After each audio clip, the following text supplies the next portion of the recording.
Welcome to An Honorable Profession, a podcast giving America hope since 2018. I'm Ryan Coonerty. Along with Debbie Cox Bultan of the New Deal, I'm lucky enough to be your co-host.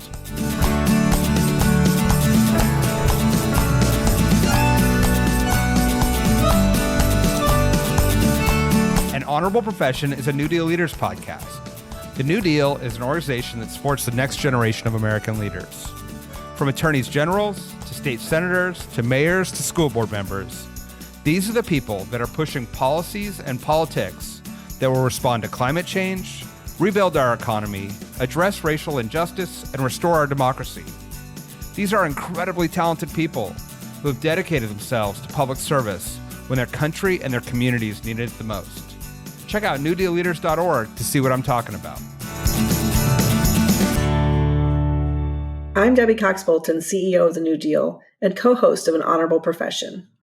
On today's episode, I talk with Georgia State Representative Phil Olaleye, whose district includes parts of Atlanta and the city of East Point. Representative Olaleye is a passionate education advocate who also serves as executive director of Next Gen Men and Women, a nonprofit creating pathways of opportunity for under-resourced students to graduate prepared for college and career. We talk about his path into public service, starting with his life-changing experience in the PeaceCorps, about Georgia's failed private schools voucher bill, which was defeated by a bipartisan coalition, and the recent ruling to redraw Republican-authored congressional and legislative maps that have diluted Black power in Georgia for generations. Keep listening to understand why Phil Olaleye is a dynamic rising star that you need to keep your eye on. All right, Phil Olaleye, welcome to An Honorable Profession. Thanks for having me, Debbie. I've been looking forward to this conversation, and little did I know that we were going to talk when, all kinds of crazy stuff just happened in Georgia, which we will get to, but I'd love to get your thoughts. But it also struck me as I was getting ready for this interview, you were elected almost a year ago to the day, pretty much, I assume. So you have now been in the state legislature in the Georgia House for about a year. Wow. So I thought, what a great time to just ask you, what's it been like for your first year? What surprised you about being in the legislature? I'll start with. Well, first off, it's great seeing you again. I think last time we spoke, I had my half-naked 2-year-old in my lap. It was my favorite thing. I loved it. He's darling. He's at the zoo. I don't think he's going to barge in Fair enough. this time, but it's been a whirlwind. Just grateful. It's an awesome responsibility, and you understand the weight and the magnitude of what you've been called to do, and to really center people and do your best job to be at the hip with the people, the neighborhoods and communities you serve and represent. And so because of all of that, it's been a lot of learning. You come in with your own ideas and interests and passions, and then you're forced to really check those assumptions up against the people who are having their own lived experiences and concerns and hopes and desires. And if you're doing your job well, you're connected to all of that and rolling those into public policy that can move our state forward. So it's been a lot of learning, which is great. I'm naturally intellectually curious and just love working new muscles and frankly, learning about the state. Now, I live in Southeast Atlanta. I grew up in DeKalb County, about 30 minutes east of here. And that has been my world. And you realize very quickly how different your world is from someone down in Camden County or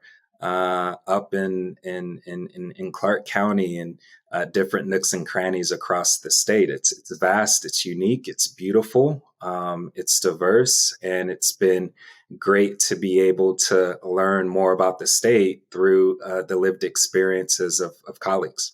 I love that. And I wonder, just taking a step back for a second, what was it that prompted you to want to run for legislature in the first place? I know you've been doing public service, which I'd love to talk about, PeaceCorps in particular. But what was for you was the leap to say, I'm going to throw my hat in the ring and run for public office?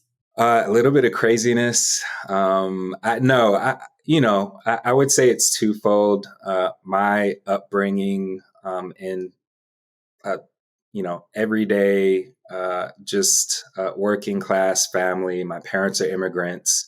It was my mom, my dad, and us. We had no extended family nearby. They were navigating Georgia and workplaces in our community as immigrants and without a familial net to fall back into. And so we were smack dab up against the hardships that many other Georgians, immigrant or not, face and experience. And so I remember having to be at the bus stop at 5:30 and take two buses, almost 2 hours every single day, just to access a quality public education.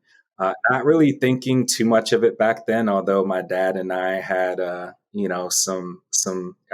more so my dad having a stern talking to with his son, who just wanted to go to school with my friends down the street. And I didn't understand why I had to jump through 50 million hoops just to go to school. But that changed my life trajectory. And I grew up and look back on those times and experiences. And no child should have to endure or push through what I had to push to access a quality education.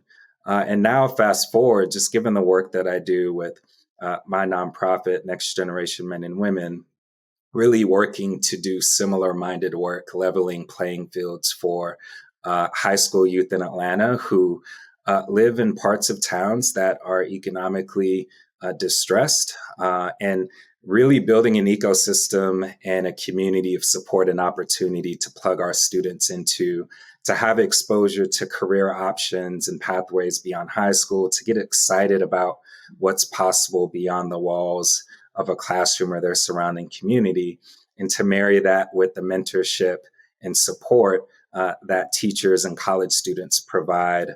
And I see myself in those young men and women. And so redistricting happened, and I know we're going to be talking about that item in a second, but I was the neighborhood president at the time and had met quite a few local stakeholders through just the work, frankly. And when the maps came out, I was tapped and nudged by a few folks who I respected, admired, to consider it.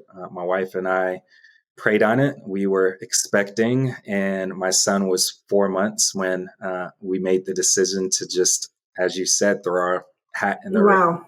Get out. That's a big decision. Yeah, with a 4-month-old at home, that's a big decision. Important decision, but it sounds like you're so passionate about bringing some of those experiences to the legislature and helping people who are, like you were growing up and like your family was. And one of the things about your organization that I just wanted to circle back on, you were talking a little bit about it. I think it's so powerful what you're doing. And I was reading about, you're the founding executive director, is correct, of that organization. So it was actually founded by 3 educators who were working out of Title I high schools and really wanted to connect young men at the time with local companies and colleges for positive exposure opportunities. Yeah, I've heard you speak about it. And one of the things I love so much, a line that I've heard you use is, we talk about an achievement gap, but this is actually an opportunity gap. And I just wonder if you want to expand on that, because I think that's so important, right? It's what we provide people. As you were just talking about your trajectory and the school you went to, and then you ended up at Duke and Ivy League, and you were on a trajectory, as you said. And so but it's those opportunities that are provided people that allow for that, right? So I don't know if you want to say anything else about that kind of mindset. Yeah, it's all about where we decide to locate and place blame, right? And so when you say it's an achievement gap, you're really putting the blame at the feet of the child to say it's your fault for not performing, for not having a test score or some educational outcome that we point to and view as successful, as opposed to really placing blame where it needs to be. And that's at the feet of grownups and adults to really do the work to make sure that our children, our educators and school leaders who lead, support, love on, and pour into our children have exactly and everything that they need to do the job well, because our children are our most precious resource. And we're talking about the future of Georgia and the future of our country. And so we better be willing to invest wisely and make sure that we're really shoring up these gaps in opportunity that present themselves, unfortunately, for children who have no say in their zip code and have no say in their economic situation. And so I was lucky enough to have a single mom, Miss Brenda, my high school senior year. I had a single mom and was working at Waffle House and Best Buy to pay bills. And that gets in the way of your future plans because reality and the needs in the present take precedent. And luckily, she sat me down forcefully and saw more in myself than I saw in my own self, and really sat me down and forced me to kind of walk through that Duke application. We got it in with a few minutes to spare. And that single individual, Miss Brenda, that single moment, again, these are life-altering, life-changing moments that don't just affect me. It affects my friends. It affects the people I worship with. It will have a direct impact on my son, August, and his future. And so these are micro examples of a larger challenge, but a great opportunity that we have before us to do right for our children. Yeah, absolutely. And another thing I've heard you talk about a lot, not only in the education space, but just in general, is kind of, which you've alluded to and what you've been saying here, but it's breaking down barriers and having that be a through line for your service in public office. And of course, before that, again, with your nonprofit and being in the PeaceCorps. But, that talk about maybe a little bit about kind of what that means to you and how we can do so much better than we're doing now.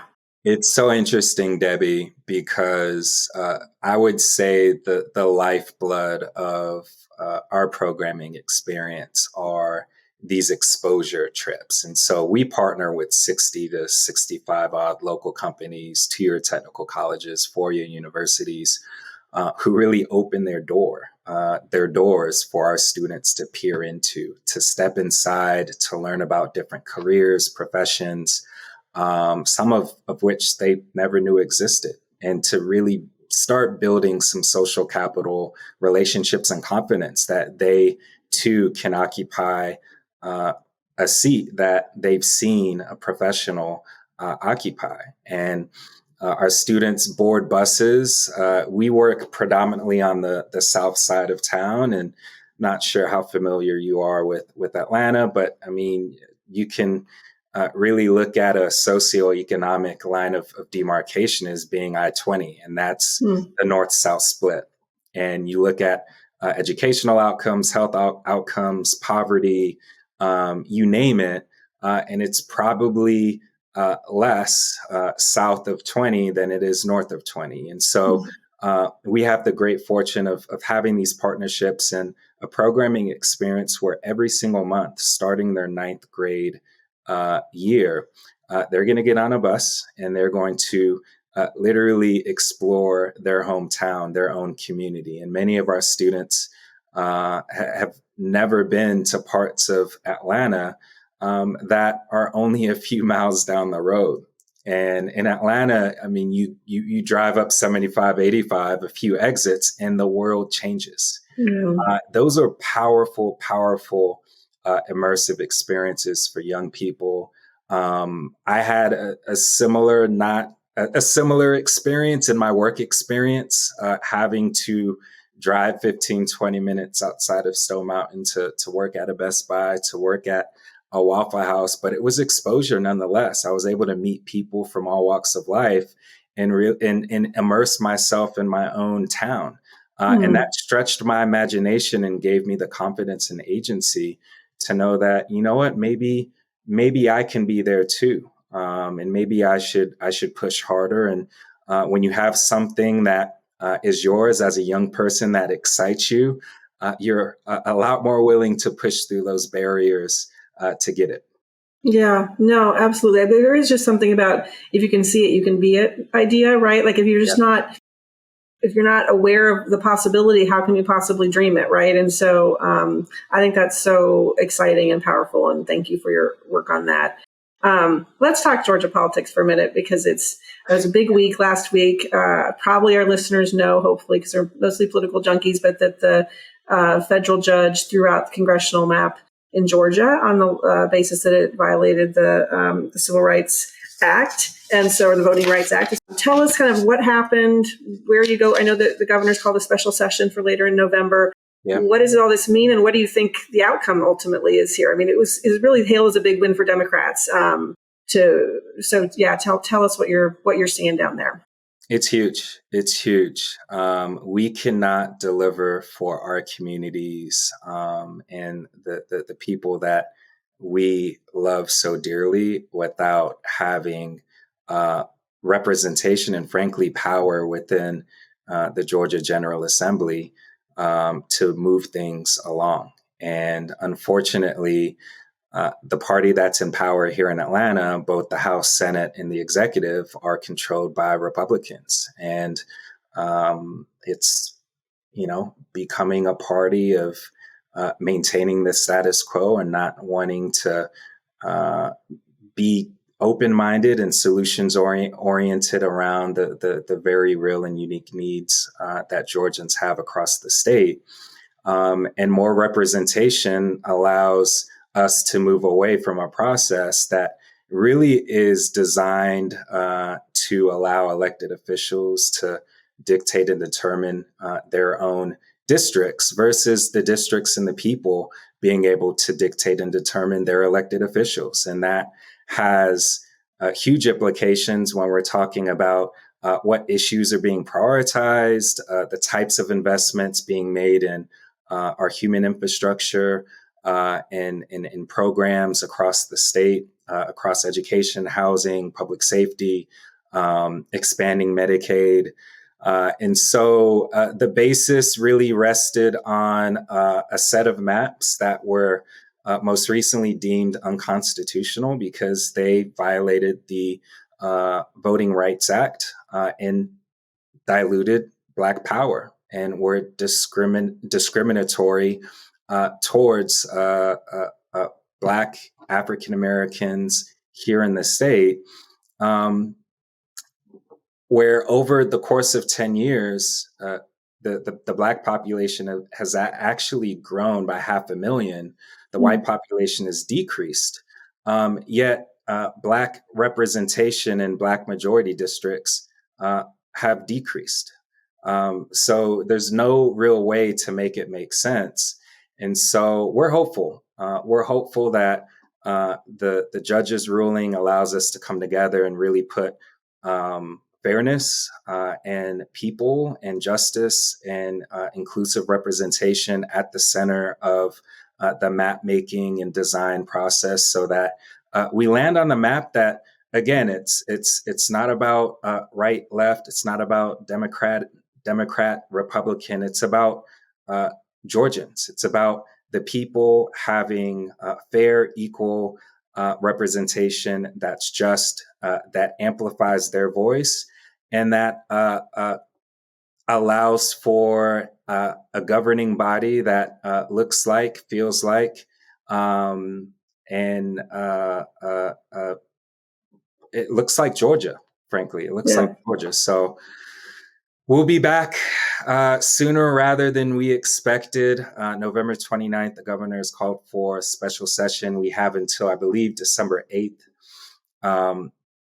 to approve a new set of maps that have taken the guidance from the ruling into account. But we're also sober enough to watch out for shenanigans. And so we'll be there to ring the alarm, to fight and advocate for all Georgians, not just Democrats, not just those Democrats or Georgians in our districts, but to make sure that every Georgian from all parts and corners of the state has equal and just representation. Yeah. By the way, December 8th is my birthday, so happy birthday to me. Good maps in Georgia. That's what the Fingers president I want. crossed. Fingers crossed. So this affected both congressional districts mostly, right? But also a handful of legislative districts too. Is that right? Yeah, so the guidance was from the judge was that there needed to be one additional Black majority district. His guidance was the western part of the state. Again, it's open to interpretation.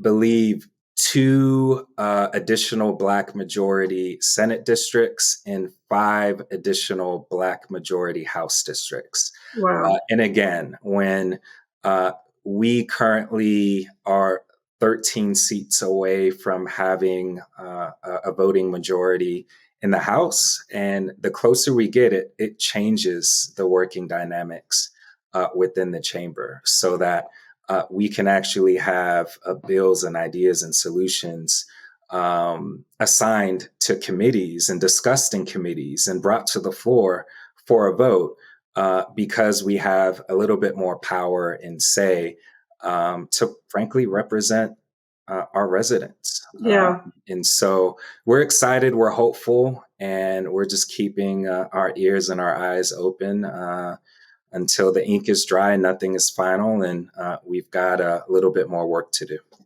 And sorry, just last question, because I just find it so interesting. And but so what? You have to come back together. The legislature has to come draw these maps, right? Because it's different in different states. There's independent commissions, or all the different things. Yeah. So, like, what you've got till December 8th. What happens? You're looking out for shenanigans. Like, what is it? What do you think? Like, do you come together? And you're being very hopeful and optimistic, which I appreciate. I think that's the right way to go into it. But like, what happens if you can't come to a decision? Like, is there I just don't know. Like, what happens? I think that's a great question. I'm optimistic, but also very sober and pragmatic in knowing that we just don't have the power in a Republican-controlled House, Senate, and executive to really determine what the maps will look like outside of providing our view of what's inclusive and representative, which we will do. I know the House is currently, if it's not already done, working on maps to present out and be a part of the committee process and discussions that will be forthcoming, as well as the Senate and Congress as well, and our congressional maps. And that's all we can do is put forth our vision of what's equal, what's just, what's fair, and what's inclusive of the entire state, regardless of where you call home in Georgia, that the final maps are maps that allow for elected officials who can draw from your community, your lived experiences, your hopes, your dreams, your concerns, which just make for a more effective decision-making body. Yeah, no, it makes perfect sense. And I'm going to just stay hopeful with you because it's so important. And I think it's so important to me. Georgia's really, you all have been on the front lines of democracy in so many ways, right? I mean, back to voter suppression concerns, where ballot boxes were access to the ballot. I mean, there's just been so many issues in Georgia. And then, of course, you've got the trial of the former president going on in Georgia. Yeah. I went just completely out of curiosity. But I'm sure lots of people are listening and paying attention and, following it. But like, does it feel different being in Georgia, that the trial is taking place there and like all the ups and downs of the lawyers pleading guilty? Like, is it in your everyday just because you're there, or are you just kind of watching it on TV like the rest of us are? I would say that the build up to and in those first few days after, especially just the former president, having to go through an official booking process and being on the ground for, the hour, maybe 90 minutes he was here before flying back north. Yeah.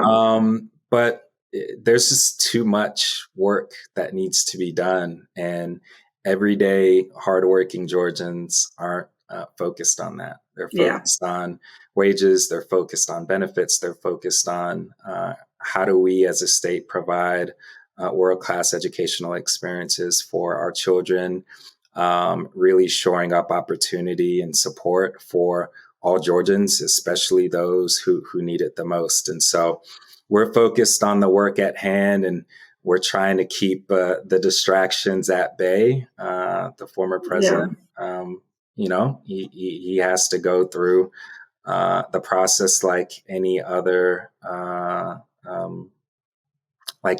individual facing the many items that he's having to explain and justify to the American people. And we're going to remain focused on Georgia, Georgians, and the work ahead. Yeah, no, I think that's right. Look, it's important what's happening because it's about accountability and the rule of law. But I agree that, you got to let that process play out, and you're going to stay focused on the work that you're doing. So maybe let's talk a little bit more about that work for a minute. One of the big things that happened in Georgia this legislative session was, of course, a pretty high-profile public vouchers bill, which you were involved in defeating. It was interesting to me because it seemed like, and you tell me if this is right, it seemed like there was a kind of an interesting coalition of some urban Democrats and rural Republicans who kind of came together to say, no, this is actually not going to help the people we want to help.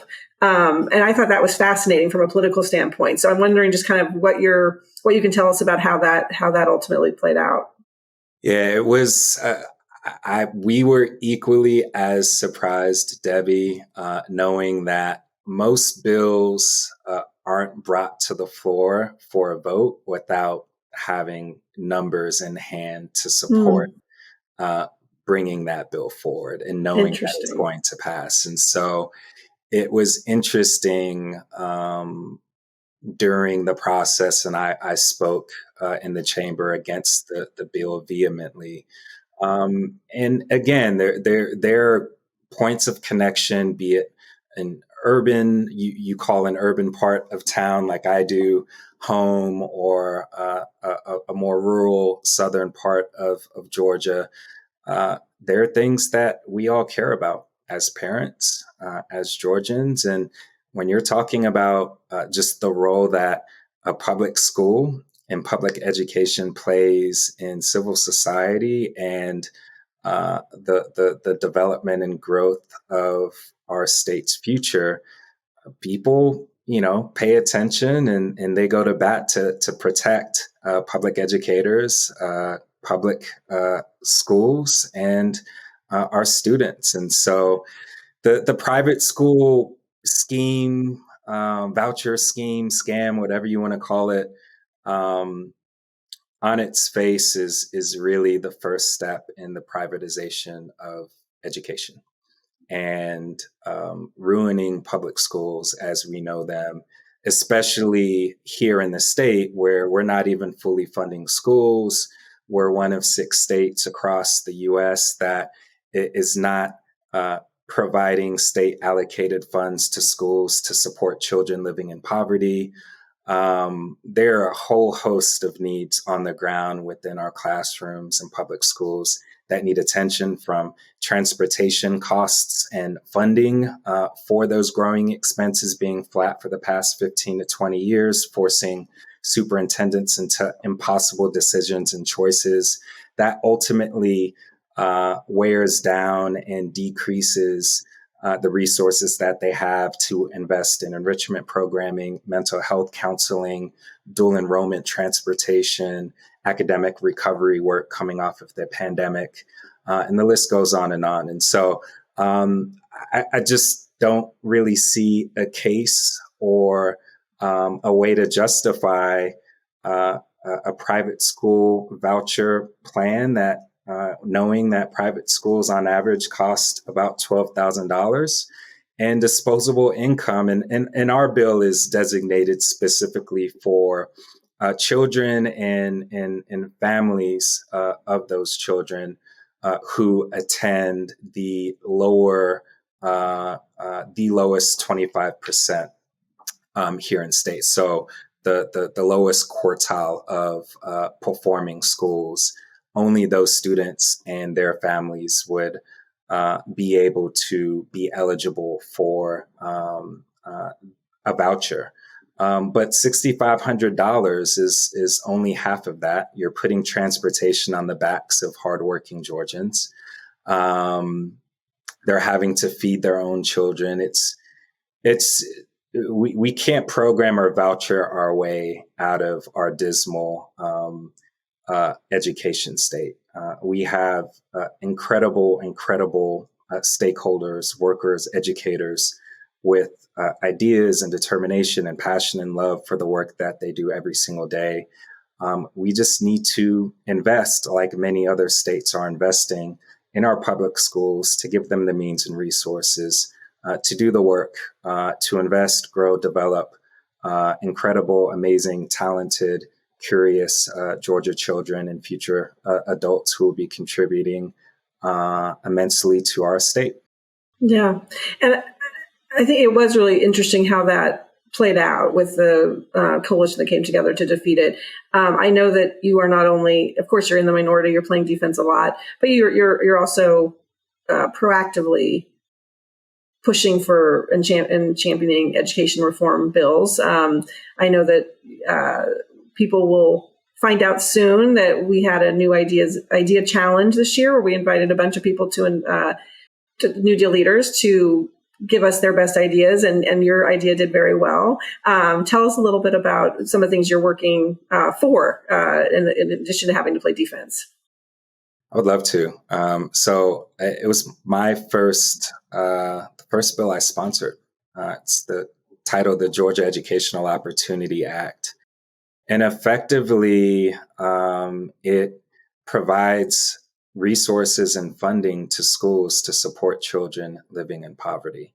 As I just mentioned, the disparities between low-income students in terms of test scores and educational outcomes versus higher income students were 49th in the country in terms of that gap, that disparity between those two segments of students. And a student doesn't get to decide where they call home. They don't get to choose and pick their family's circumstances.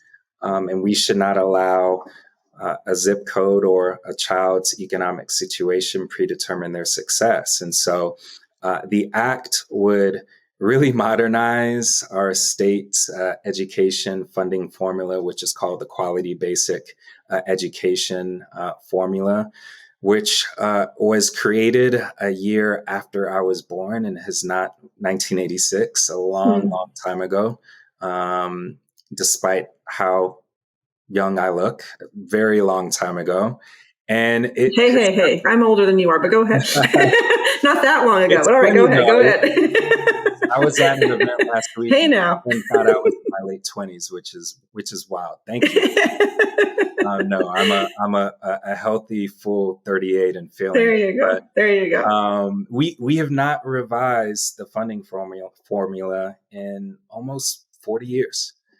And so this would create a funding characteristic similar to how we identify and then support and fund children with disabilities, children who are English as a second language learners, gifted program students.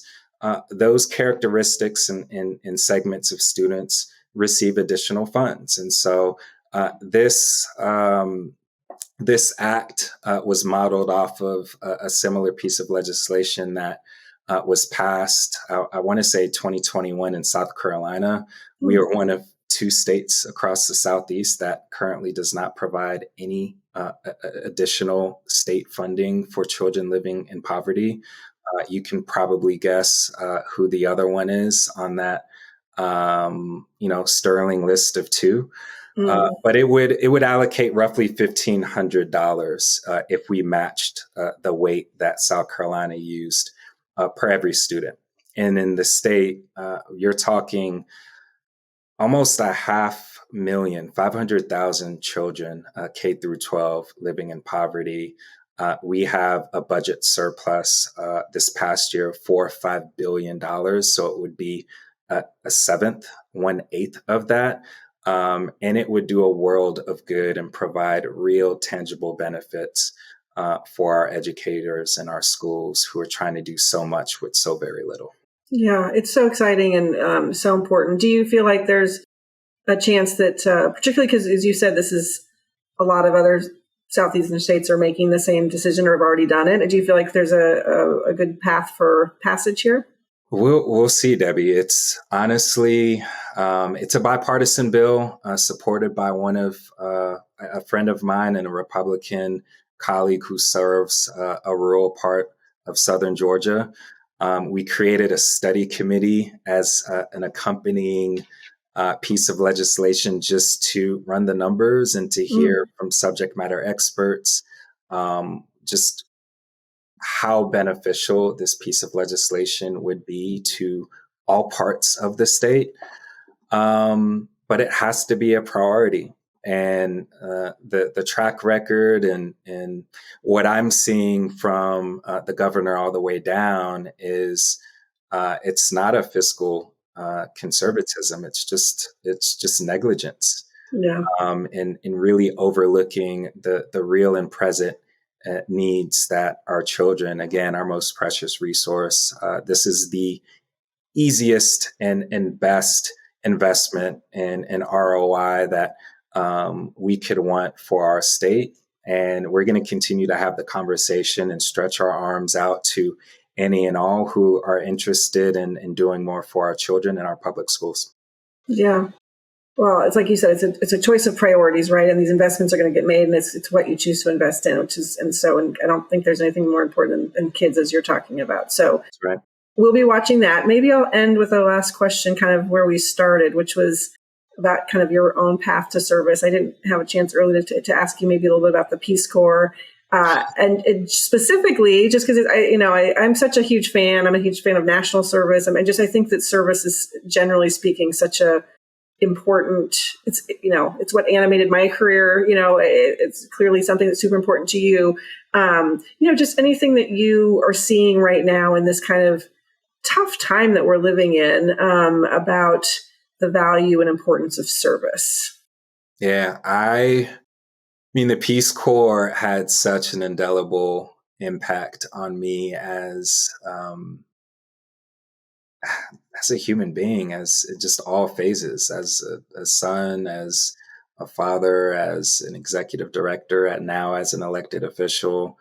You really are tested to see how far are you willing to go to put others before yourself and build this capacity to not rush to judgment, but to inquire more, to really be proximate to people in community. And again, in the Philippines, it's a completely different cultural context, language. There is absolutely nothing that I could have picked up from a book to orient me for what was 3 years of just learning and determination and drive and failures and success and learning from those failures to build on future successes. And a willingness to not really care so much about my idea or your idea, but it's about moving forward. It's about progress because the needs are that great. And so I've tried to bring that spirit with me into my work with Next Gen. I am trying to hold on to and tap into that spirit down underneath the Gold Dome here in Atlanta, really to just center people and center ideas and solutions and not get hung up on your idea or my idea or prescriptive path to getting to that final destination, but keeping an open mind, being willing to learn and to adapt along the way, but drive and just figure things out and problem solve and troubleshoot, but get it done. And so that doer mentality and flying around and making things happen. I love that about the Peace Corps. It was so much fun, and was not wearing a sport coat. I was wearing jorts and chacos and rainbow sandals and working underneath an old bridge. My office was a nipa hut, and we were tasked with Pastor Edwin and his wife Perla. We were tasked with the livelihoods of 300 plus indigenous folks squatting underneath this bridge, and really starting from the basics and working our way up and listening to, well, what do you need? And ranking and filing and prioritizing from there, building that trust and credibility that goes such a long way to the success of any sort of community-driven project. And I fell in love with the work, and it's what drew me into the nonprofit space when I moved back to Atlanta. It's what drew me to elected office, just having this blind stubbornness that good things can happen and we can find a path forward. And it's about gumption. It's about a level of curiosity to, again, not judge, but listen and learn and find a path forward. And so I'm hopeful. I'm sober. The realities are the realities, but life is not static, and things will change, and hopefully change for the better. Yeah. Well, I think that sounds like an amazing place to end it. You've filled my heart up. You have and people like you around the country who are out there putting themselves on the front lines to do the hard work in what's a really difficult time are really what inspire me every day. So thank you for what you are doing. I'm super excited to have you part of New Deal. Super excited to see you at our conference coming up in a few weeks. And just a huge thank you for all you're doing every day for the people of Georgia. Thank you, Debbie. Grateful to be a part of this amazing community and cannot wait to see you next month up in DC. See you soon. Take care. An Honorable Profession is a New Deal Leaders podcast. Thanks to the team at New Deal for producing this episode. We encourage you to bring honor to public service, and because we keep things honorable, no tax dollars are used in the making of this podcast.